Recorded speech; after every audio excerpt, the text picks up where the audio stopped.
नाम का एक शहजादा रहता था। उसके बगीचे में सोने का सेब वाला एक पेड़ था।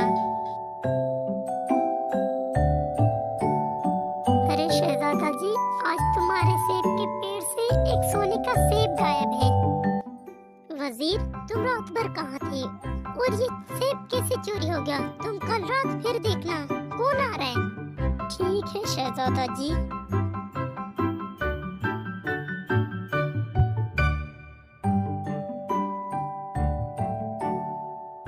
शहजादा जी, मुझे माफ करना।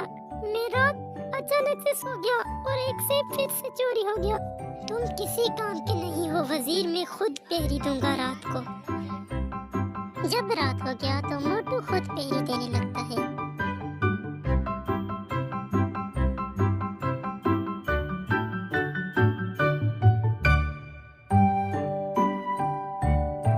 अरे ये तो एक सोने का पंछी है, लगता है ये ही रोज मेरा सेब चुराता है। अगले सुबह होते ही मैं इसकी तलाश में चला जाऊंगा।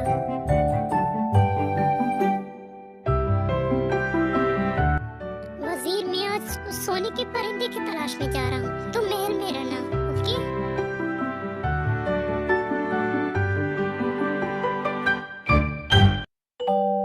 मोटू एक सोने के महल के पास पहुँच जाता है और वो उसके अंदर जाने का रास्ता ढूंढने लगता है।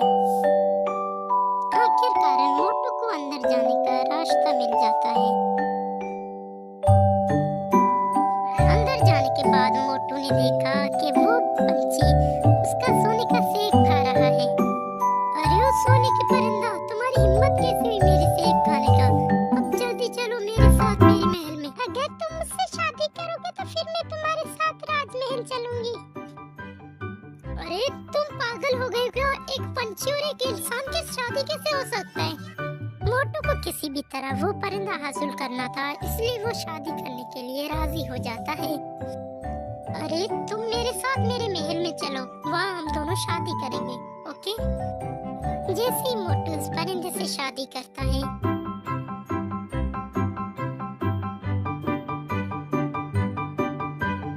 अरे तुम कौन हो और तुम इंसान कैसे बन गए? और तुम एक सुंदर राजकुमारी लग रहे हो। तुम भी एक राजकुमारी हो ना? थैंक यू शहजादा जी, तुमने मुझे श्राप से मुक्त किया। मैं एक समय की राजकुमारी हुआ करती थी। एक जादूगर और मेरे पापा के बीच में लड़ाई हो गया और उस जादूगर ने मुझे श्राप दिया कि तुम एक परिंदे बन जाओगे और मैं परिंदे बन गई। उसने कहा तब तक तुझे कोई नेक दिल वाला शहजादा तुमसे शादी नहीं करेगा, तब तक तुम परिंदे बन के रहोगे। और तुमने मुझसे शादी किया और तुमने मुझे श्राप से मुक्त किया शहजादा जी। मोटू को भी वो शहजादी बहुत पसंद आ जाती है। उस दिन के बाद पतलू शहजादी और मोटू शहजादा हंसी खुशी से रहने लगते हैं।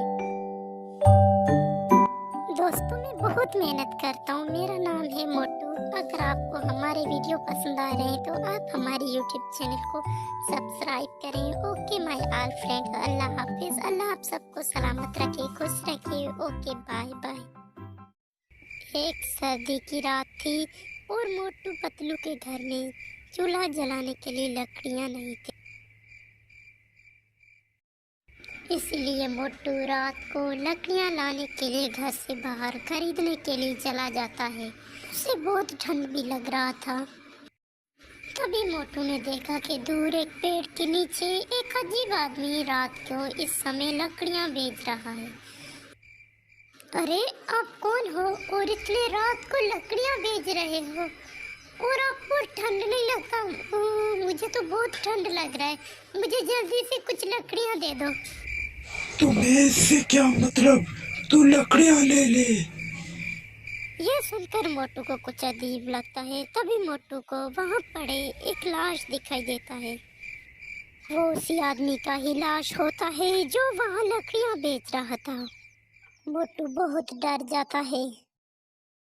मोटू बहुत डर जाता है। तभी मोटू ने देखा वो एक अजीब जीव बन जाता है। अरे अरे ये क्या चीज है?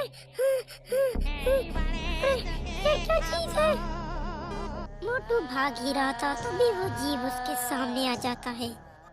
तुमने कभी मेरे बारे में नहीं सुना है क्या? अब मैं तुझे मारकर तेरे शरीर में जाऊंगा और वहां जाके तेरे घर वालों को मारूंगा। कौन हो तुम? कौन हो तुम? मैं हूँ शेप शिफ्टर। इससे पहले कि मोटू वहाँ से भाग जाता, वो शेप शिफ्टर उसके अंदर नुकीले नाखून कर देता है। कोई है!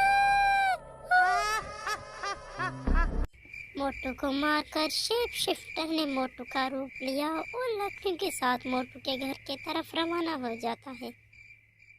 अरे दादाजी, शेप शिफ्टर क्या चीज होता है? बेटा, मैंने कभी उसे देखा तो नहीं है, लेकिन मैंने सुना है कि उसकी आंखें लाल होते हैं और उसका शरीर काला होता है, और हमने सुना है कि वो इस बार हमारे गांव में आया है। ऐसे भी सुना है वो इंसानों के शरीर में जाता है, अगर उसे बदलने के लिए कोई शरीर नहीं मिलता तो उसका अंत हो जाता है। और तो और उसने हमारे गांव में भी आतंक फैलाना शुरू कर दिया।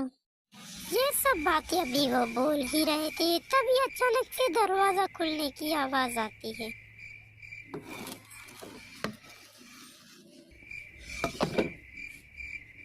मोटू यानी कि शेप शिफ्टर घर के अंदर आ जाता है और दरवाजा अंदर से बंद हो जाता है। अरे मोटू जी, आ गए आप लकड़ियाँ यहाँ पे रख लीजिए, मैं आपको खाना देती हूँ। मुझे खाना नहीं, मास्क चाहिए। यह सुनकर पतलू को बहुत अजीब लगती है। दूसरी तरफ पतलू की बेटी पतली किचन की तरफ जाती है तो क्या देखती है? मम्मी, शेप शिफ्टर, वो पापा नहीं है, तुम्हारे पीछे शेप शिफ्टर है, भाग जाइए मम्मी। पतलू अपनी बेटी के हाथ पकड़कर एक स्टोर रूम में जाती है। शेप शिफ्टर भी उन तीनों का पीछा करके स्टोर रूम में आ जाता है। उन्हें जो दिखता है वो शेप शिफ्टर पर फेंकने लगते हैं। नहीं छोड़ूंगा, मुझे बदलने के लिए कोई शरीर नहीं मिल रहा, नहीं छोड़ूंगा। वो आगे बढ़ने की बहुत कोशिश करता है, लेकिन आखिरकार वो हार जाता है और वही धुआं बन जाता है।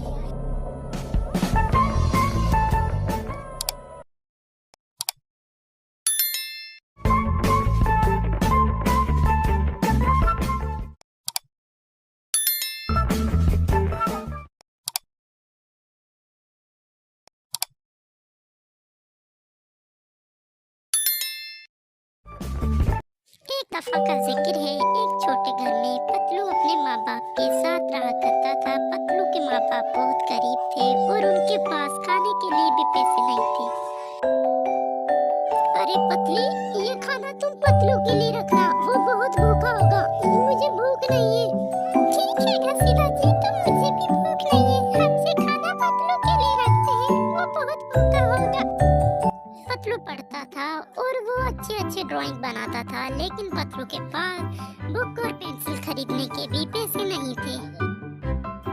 अरे माँ पापा, क्या आप लोग मेरे लिए एक अच्छा सा पेंसिल खरीद लोगे? चुप कर पतलू, हमारे पास खाने के पैसे नहीं है और तुझे पेंसिल की पड़ी है। अरे उसे क्यों डांट रहे हो, वो तो बच्चा है, नादान है, उसे क्या पता। इसी तरह से समय गुजरने लगता है।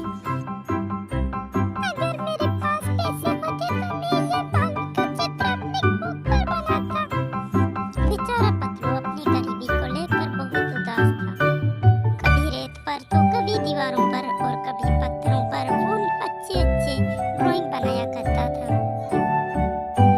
एक दिन पतलू ने रेत पर चित्र बनाया और कहने लगता है, अगर ये घर सचमुच होता तो मैं कितना अमीर हो जाता। हमेशा उसके चित्र को देखने के लिए गांव वालों की भीड़ लग जाती थी। बेचारा पतलू हर वक्त यही सोचता रहता था कि मेरे पास काश कोई बुक और पेंसिल होते तो मैं भी अच्छी ड्राइंग बनाता। एक दिन जब पतलू सोच ही रहा था, तभी उसके घर में एक फकीर आते हैं। बेटा, तुम्हारे घर में कुछ है तो मुझे खाने के लिए दे दो, मैं 2 दिन से भूखा हूँ। ये सुनकर पतलू अपना ही खाना लाकर उस फकीर को देते हैं। उसके नेक दिली से फकीर बहुत खुश हो जाते हैं। मुझे पता है बेटा, तुझे एक पेंसिल चाहिए ना, मैं तुझे एक जादुई पेंसिल देता हूँ। उस पेंसिल से हमेशा अच्छे काम करना और गरीबों की मदद करना। अगर तुमने अच्छे काम करने छोड़ दिए तो उस पेंसिल की शक्ति खत्म हो जाएगा। ये सुनकर पतलू हाँ बोल देता है। ये लो बेटा, और मैंने तुमसे जो बात कहा उस बात पे तुम अमल करना, ठीक है? ऐसा कहकर वो फकीर उसकी आंखों के सामने से देखते ही ओझल हो जाते हैं। पतलू उस जादुई पेंसिल को पाकर बहुत खुश था, इसलिए पतलू उसे ट्राई करने का सोचता है। उसे ट्राई करने के लिए पतलू एक छोटे पन्ने के टुकड़े पर वहाँ एक डायरी बनाने लगती है। बस फिर क्या था, वो डायरी हकीकत में एक असली डायरी तब्दील हो जाता है। उस पेंसिल की मदद से वो कभी आम, कभी फ्रूट और अपने माँ बाप के लिए भी जरूरत की सारी चीजें बना देता है। एक दिन मोटू नाम के एक लालची बादशाह को उस पेंसिल के बारे में पता चल जाता है और वो अपने दो सिपाहियों को उस बच्चे को लाने के लिए भेजते हैं।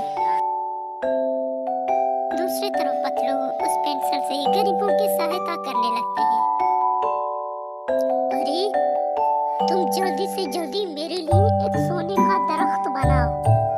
मुझे माफ कर दे महाराज, मैं इस पेंसिल से सिर्फ गरीबों की ही सहायता करता हूँ। आपके पास तो धन दौलत है, फिर आपको सोने का पेड़ क्यों चाहिए? ये सुनकर मोटू बहुत गुस्सा हो जाते हैं। उस वजीर से कहते हैं कि इस बच्चे से तुम पेंसिल छीन के मेरे लिए एक सोने का दरख्त बनाओ। बादशाह के कहने पर जॉन वजीर पतलू से वो पेंसिल छीन लेते हैं। जॉन एक सोने का दरख्त बनाते हैं, लेकिन वो दरख्त हकीकत में नहीं बदलता। ये देख के मोटू बहुत क्रोधित हो जाते हैं। बच्चा, चुपचाप मेरे लिए एक सोने का दरख्त बनाओ, नहीं तो मैं तुझे मार देता हूँ और इस पेंसिल को भी तोड़ देता हूँ। पतलू उसके धमकियों से डरकर हाँ बोल देता है। पतलू डरते हुए उसी फकीर का ही चित्र बनाता है जिसने उसे पेंसिल दिया था। ये तुमने सोच भी कैसे लिया कि तुम जैसे लालची इंसानों के लिए ये बच्चा कुछ भी बनाएगा और तुम बोलते रहोगे? तुझे इस गलती की सजा मिलेगा। बस फिर क्या था, वो फकीर उस बादशाह को आग की अंदर जलाकर राख कर देते हैं।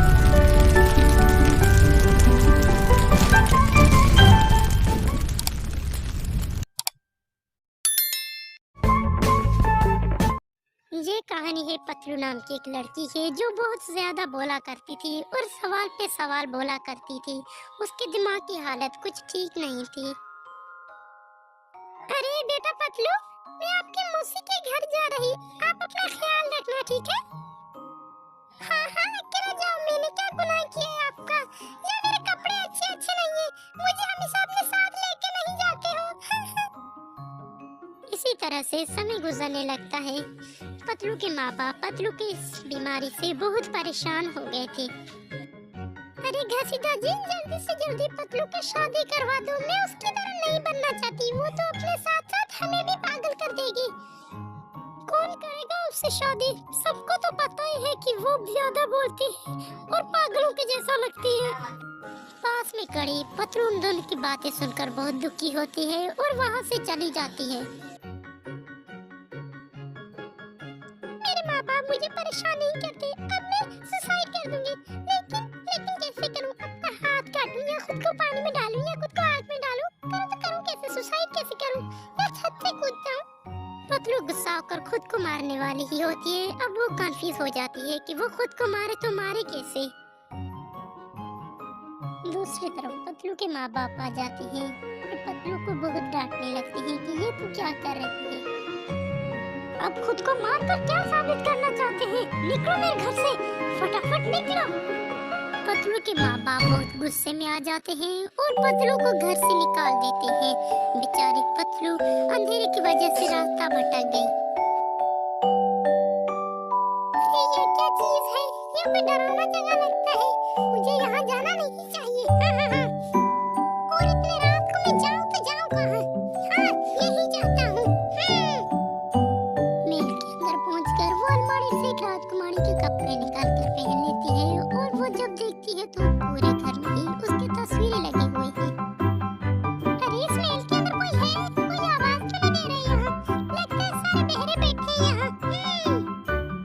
ये सब पतलू बोल ही रही थी, तभी वहाँ एक शहजादा आता है जिसका नाम मोटू होता है।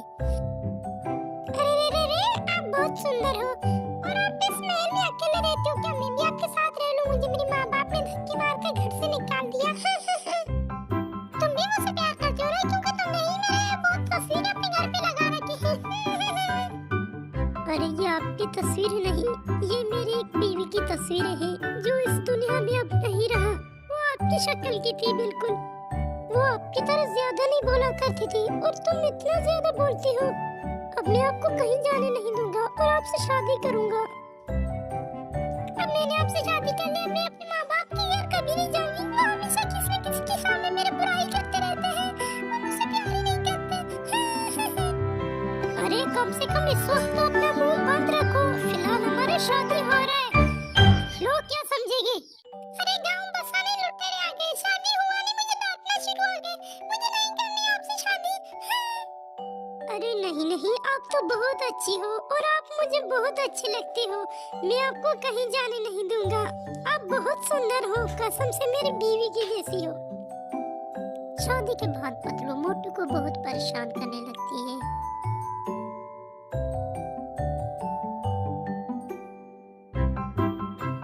मैंने तुमसे कहा ना घर पे रहो, जबरदस्ती घोड़े पे बैठ रहे थे, अब गिर गए ना घोड़े से। चलो मैं आपको पट्टी लगाती हूँ। मोटू किसी काम से घर से बाहर जाता है तो पतलू घर छोड़कर चली जाती है और जंगल में एक घर बनाकर वहीं रहने लगती है। जिस जंगल में पतलू ने घर बनाया वहाँ बहुत सांप रहा करते थे। एक बड़ा सांप पतलू के घर तोड़कर पतलू के घर के अंदर आता है और पतलू को ही निकल जाती है। जिसे सांप उसे निकलती है वो लकड़ी से सांप के पेड़ को यहाँ वहाँ मारने लगती है। सांप उल्टी करके पतलू को पेट से निकाल कर दूर फेंक लेती है। अरे बेटा, मुझे पता है तुम ज्यादा बोलते हो, लेकिन इस सपने में भी इतनी ज्यादा बोलते हो। तुम इतने बुरे सपने में और कितना चिल्लाती हो। तुमने मुझे बहुत परेशान किया बेटा। अरे ये कोई सपना था, मुझे नहीं पता। माँ, ये कोई सपना था।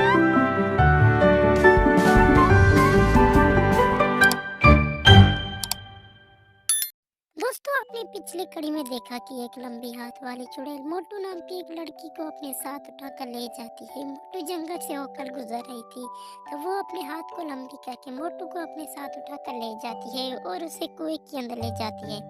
दूसरी तरफ मोटू के माँ बहन परेशान और तो और वो दूसरे गाँव वालों को भी बहुत तकलीफ देने लगती है और मर्दू को इम्प्रेस करके अपनी तरफ बुलाने लगती है। अब आगे। अरे गाँव वालों, कोई उस लंबी हाथ को पकड़ो, वो मेरी छोटी बेटी को उठाकर ले जा रही है। गाँव वालों, तुम सब क्या देख रहे हो? उसे पकड़ो, ये डरपोक कुछ मदद नहीं करेंगे। नायरा उस कुएं से थोड़ी दूर पहुंचती है और नायरा को डरावने डरावने आवाज आने लगते हैं। देखिए आप कौन हो और मेरे मासूम बेटी को क्यों मार रही हो? वो मुझे मार दो, ना कर दो। तुम इस कुएं के पास आकर कुएं से पानी निकाल कर पी लो, फिर मैं उसे छोड़ दूंगी। मुझे ये शर्त मंजूर है, लेकिन आप मेरे बेटी को कोई नुकसान नहीं पहुंचाना। ठीक है, तो फिर आगे आ जाओ नायरा।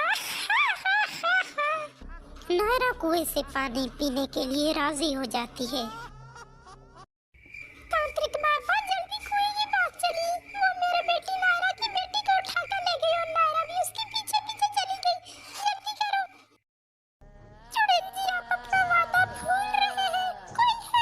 कोई है, मुझे बचाओ। तांत्रिक और पतलू सारे गांव वाले भागते हुए उस कुएं के पास जाने लगते हैं। उन्हें नायरा की चीखने की आवाज आ रही थी। सारे गांव वाले बाहर खड़े हो जाते हैं और तांत्रिक कुएं के अंदर छलांग लगाता है। गांव वालों, भाग जाइए, इस चुड़ैल ने मुझे भी मार दिया। भाग जाइए गांव वालों।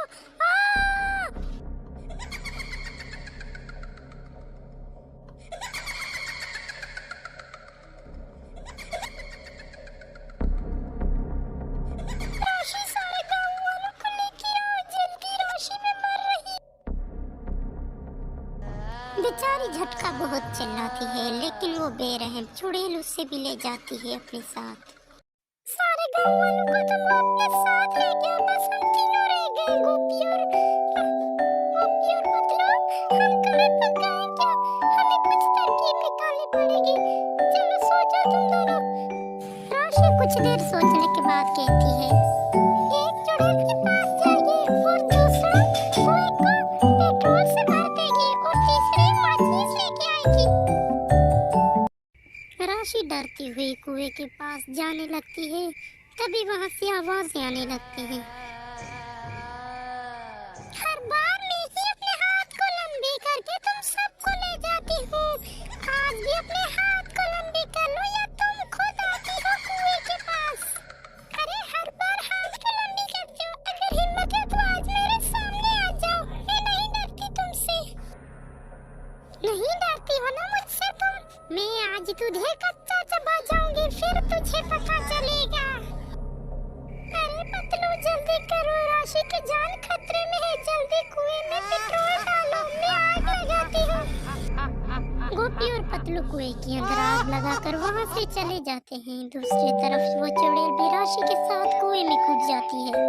बेचारी राशि भी बहुत चिल्लाती है और वो चुड़ैल भी बहुत चिल्लाती है। और फिर क्या था, दोनों के दोनों जलकर राख हो जाते हैं।